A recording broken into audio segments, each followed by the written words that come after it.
bon, déjà, effectivement, moi je suis acteur, metteur en scène.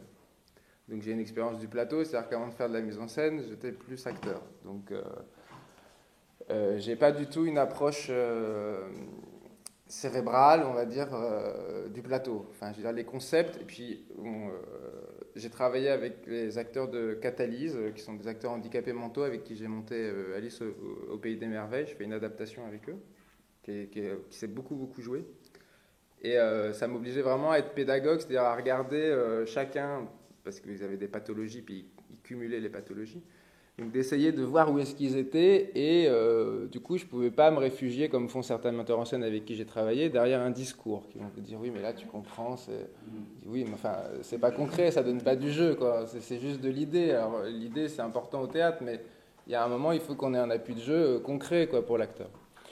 Euh, donc moi, bon, et puis particulièrement sur la tragédie, je demande aux acteurs d'être extrêmement concrets, et que derrière, même si des fois le texte est... enfin, parce que la traduction, elle est vraiment très très proche du texte original, contrairement à plein d'autres traductions. Il y a eu des traductions d'Henri Flucher qui sont des traductions du 20e, enfin, qui sont très très ampoulées avec des phrases à rallonge, alors que dans la version originale, on voit très bien que c'est des vers très courts, ça va très vite. Il y a beaucoup, c'est très parlé. Effectivement, il y a des merdes, il y a des choses. Là, dans la traduction, il n'y en a pas beaucoup, il y en a deux, mais c'est pas non plus. Enfin voilà. Même si dans le texte, on garde toutes les figures de métaphores, il y a beaucoup de métaphores, de langage, enfin voilà, d'idées par les images. Mais ça, après, moi, je fais pas du tout ce qui a des fois été le compliqué, c'est que je fais pas du tout du théâtre pour les théâtreux, ça m'intéresse pas. C'est-à-dire, effectivement, faire un théâtre où il y aura où tout le monde se fait chier, mais les théâtreux vont dire mon Dieu, c'est intelligent, on n'a rien compris. Enfin, ça m'intéresse pas. Moi, j'ai besoin que mes parents, ma grand-mère puissent venir, et puis voilà, avoir vécu quelque chose. Je viens pas du tout d'une famille d'intellectuels. Moi, mes grands-parents avaient une ferme. Je dis ça parce que ça explique pourquoi, vous verrez, il y a des lapins morts dans la pièce. C'est des images qui me restent. Et puis après, je vous parlerai des vanités et tout, mais il y a beaucoup de références comme ça. Donc j'ai besoin de faire un théâtre, et je pense qu'on peut faire un théâtre qui soit à la fois ludique, populaire et intelligent. C'est-à-dire que je pense on peut quand même réussir à soulever des thématiques et des questions qui fassent, voilà, après discuter les gens entre eux, réfléchir, mais sans que ça devienne des concepts et des choses très cérébrales, voilà.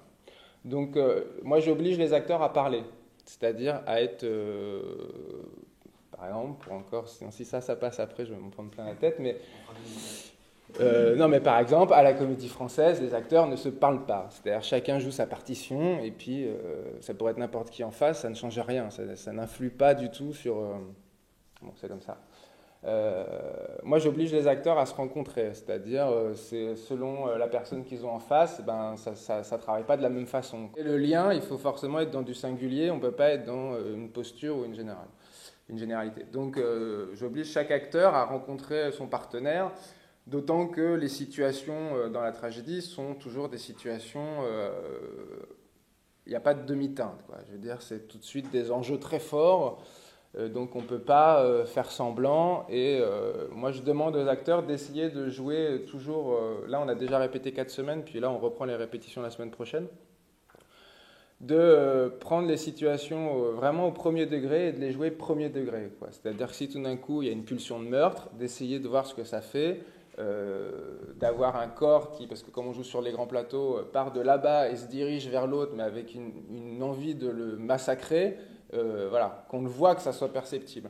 Je leur dis tout le temps, quand je vais voir des pièces en langue étrangère, j'aime bien parce qu'il y a des moments où je comprends rien, mais je suis capable de sentir ce qui se passe, ce qui se vit, parce que les acteurs sont au bon endroit de jeu, dans la situation, et du coup, voilà, on sent qu'on comprend très vite la situation.